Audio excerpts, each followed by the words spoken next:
Hello guys. आज की class में हम लोग पढ़ेंगे काव्य शास्त्र। भारतीय काव्य शास्त्र संस्कृत आलोचना के प्रमुख आचार्य भरत मुनि। भरत मुनि को संस्कृत काव्य शास्त्र का प्रथम आचार्य माना जाता है। आचार्य बलदेव उपाध्याय ने इनका समय द्वितीय शती माना है। भरत मुनि की प्रसिद्ध रचना नाट्य शास्त्र है, जिसमें नाटक के सभी पक्षों का विस्तृत विवेचन किया गया है। आचार्य भरत ने नाट्य शास्त्र को पंचम वेद भी कहा है। नाट्य शास्त्र में 36 अध्याय तथा लगभग 5000 श्लोक हैं। नाट्य शास्त्र में काव्य की आलोचना वाचिक अभिनय के प्रसंग में की गई है।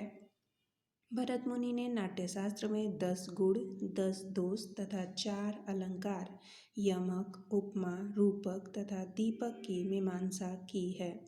नाट्य शास्त्र के षष्ठ एवं सप्तम अध्याय में रस तथा भाव का वर्णन किया गया है। भरत मुनि ने रसों की संख्या 8 मानी है। भामह। आचार्य बलदेव उपाध्याय ने भामह का समय षष्ठ शती का पूर्वार्ध निश्चित किया है। भामह कश्मीर के निवासी थे तथा इनके पिता का नाम रक्रिल गोमी था। सर्वप्रथम भामह ने ही अलंकार को नाट्यशास्त्र की परतंत्रता से मुक्त कर एक स्वतंत्र शास्त्र या संप्रदाय के रूप में प्रस्तुत किया। भामह ने काव्य अलंकार नामक ग्रंथ की रचना की, जो 6 परिच्छेदों में विभक्त है। भामह के काव्य अलंकार में परिच्छेदानुसार निरूपित विषयों की तालिका इस प्रकार है।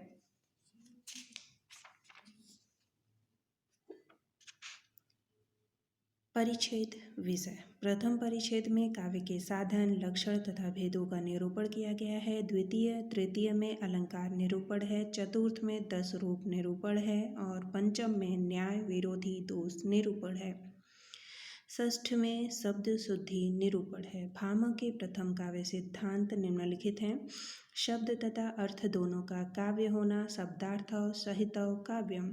भरत मुनि द्वारा वर्णित 10 गुणों के स्थान पर 3 गुणों माधुर्य, ओज तथा प्रसाद का वर्णन हुआ है। वक्रोक्ति को सभी अलंकारों का प्राण मानना है। 10 विध काव्य दोषों का विवेचन किया है। रीति को न मानकर काव्य गुणों का विवेचन किया है भामह ने। अब पढ़ेंगे दंडी को।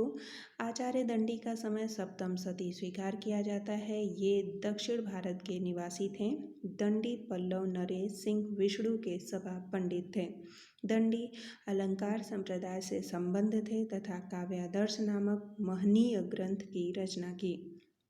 काव्यादर्श में 4 परिच्छेद तथा लगभग 650 श्लोक हैं। दंडी प्रथम आचार्य थे जिन्होंने वैदर्भी तथा गौड़ी रीति के पारस्परिक अंतर को स्पष्ट किया तथा इसका संबंध गुण से स्थापित किया।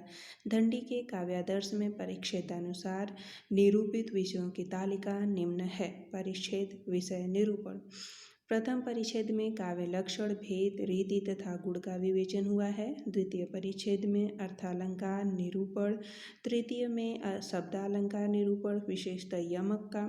चतुर्थ परिच्छेद में दशाविध काव्य दोषों का विवेचन हुआ है। आचार्य बलदेव उपाध्याय दंडी को रीति संप्रदाय का मार्ग प्रदर्शक मानते हैं। वामन।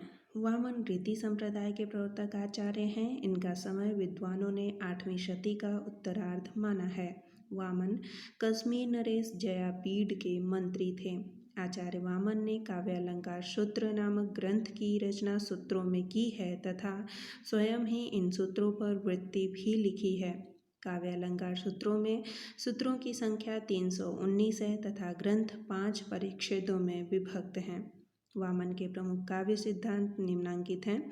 रीति को काव्य की आत्मा मानना, रीतिरात्मा का विषय, गुण तथा अलंकार का परस्पर विभेद तथा गुण को अलंकार की अपेक्षा अधिक महत्व देना। वैदर्भी, गौड़ी तथा पांचाली इन 3 रीतियों की कल्पना वामन ने ही की है। 10 प्रकार के गुणों, शब्द तथा अर्थ को उभयगत मानकर 20 प्रकार के गुणों की कल्पना करना। वक्रोक्ति को सादृश्य मूलक लक्षण मानना। समग्र अर्थालंकारों को उपमा का प्रपंच मानना। बात करेंगे उद्भट के बारे में।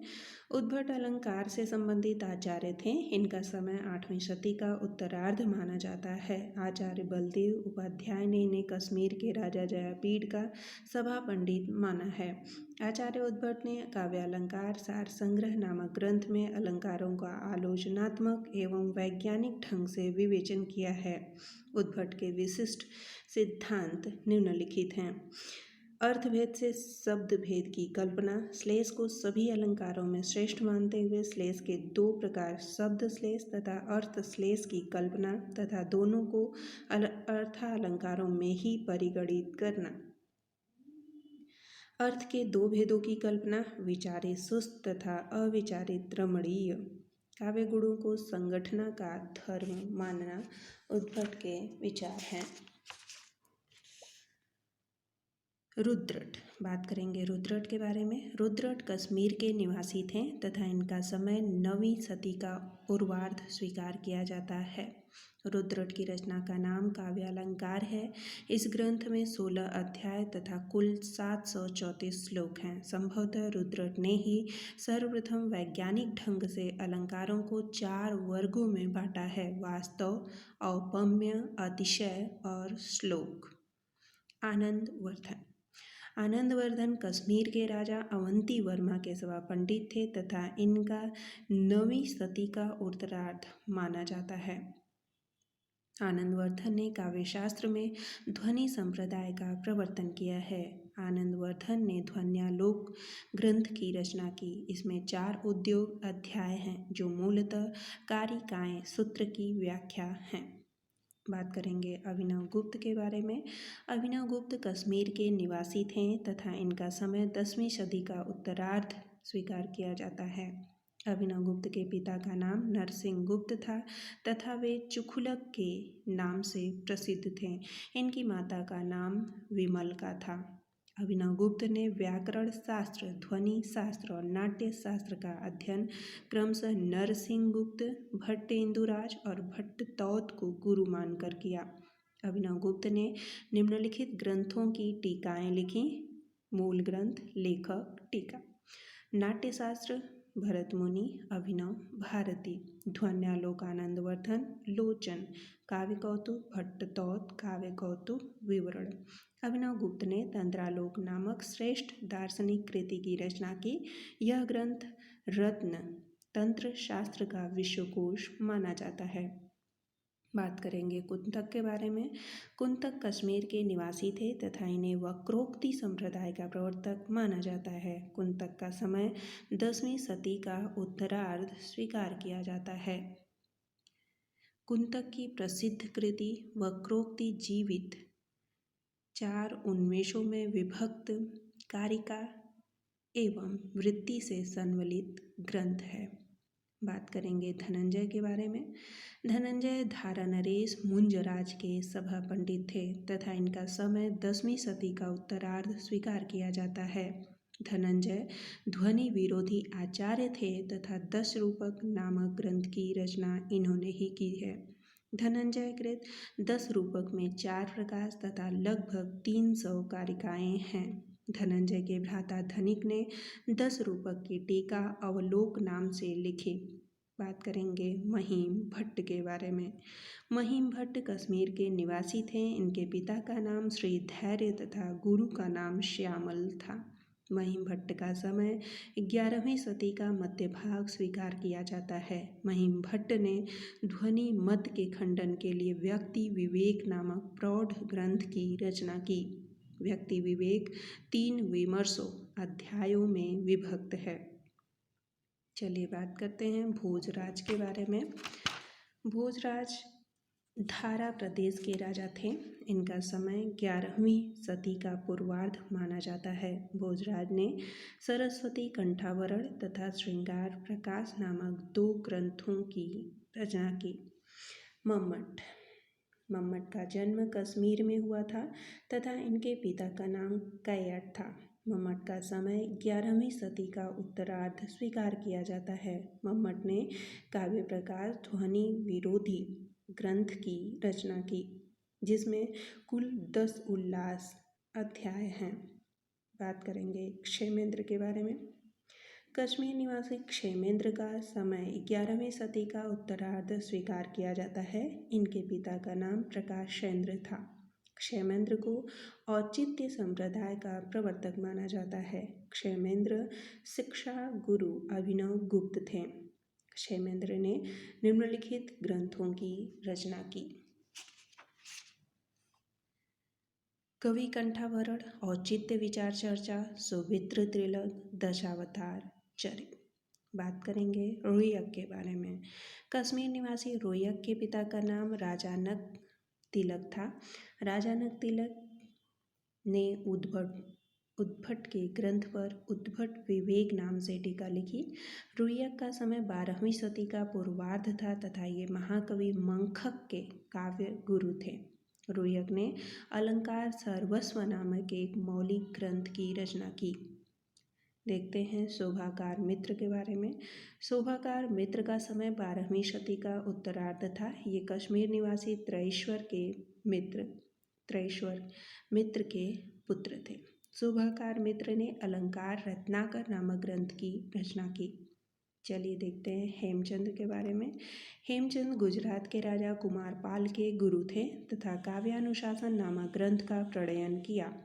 हेमचंद के दो शिष्य रामचंद्र तथा गुणचंद्र ने सम्मिलित रूप में नाट्य दर्पण नामक ग्रंथ की रचना की। रामचंद्र को प्रबंध शतकर्ता की उपाधि से भी मंडित किया जाता है। शारदा तनय। शारदा तनय का समय 13वीं सदी का मध्य भाग स्वीकार किया जाता है तथा ये कश्मीर के निवासी थे। शारदा तनय ने भाव प्रकाशन नामक ग्रंथ की रचना की। इसमें 10 अध्याय हैं। जयदेव मिथिला के निवासी थे तथा इनका समय 13वीं सदी का उत्तरार्ध स्वीकार किया जाता है। जयदेव साहित्य के क्षेत्र में पीयूष वर्ष तथा न्याय के क्षेत्र में पक्षधर उपाधि से प्रख्यात थे। जयदेव ने चंद्रालोक नामक अलंकार शास्त्र की रचना 10 मयूखों तथा 35 अनुष्टुप श्लोकों में की।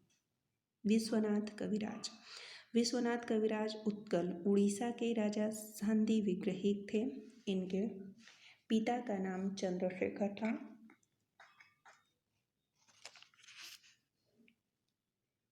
विश्वनाथ का समय 14वीं सदी का पूर्वार्ध स्वीकार किया जाता है। आचार्य विश्वनाथ ने 10 परिच्छेदों अध्यायों में साहित्य दर्पण नामक प्रसिद्ध ग्रंथ की रचना की। विद्याधर ने काव्य प्रकाश की शैली में एकावली नामक ग्रंथ की रचना की। विद्याधर का समय 14वीं सदी का पूर्वार्ध माना जाता है। विद्यानाथ दक्षिण भारत के काकतीय नरेश प्रताप रुद्र के दरबार में रहते थे। इनका समय 14वीं सदी का पूर्वार्ध माना जाता है। विद्यानाथ ने प्रताप रुद्र यशोभूषण नामक ग्रंथ की रचना 9 प्रकरणों में की। अप्पय दीक्षित दक्षिण भारत के प्रसिद्ध शैव दार्शनिक थे। इनका समय 16वीं सदी का अंतिम चरण माना जाता है। अप्पय दीक्षित ने वृत्तिक वर्तिक चित्र मीमांसा तथा कुवलयानंद नामक ग्रंथ की रचना की। पंडित राज जगन्नाथ जात्या आंध्र ब्राह्मण थे तथा पेद भट्ट के पुत्र थे। इनका समय 17वीं सदी का प्रथम चरण माना जाता है। पंडित राज जगन्नाथ ने रस गंगाधर नामक प्रौढ़ ग्रंथ की रचना की।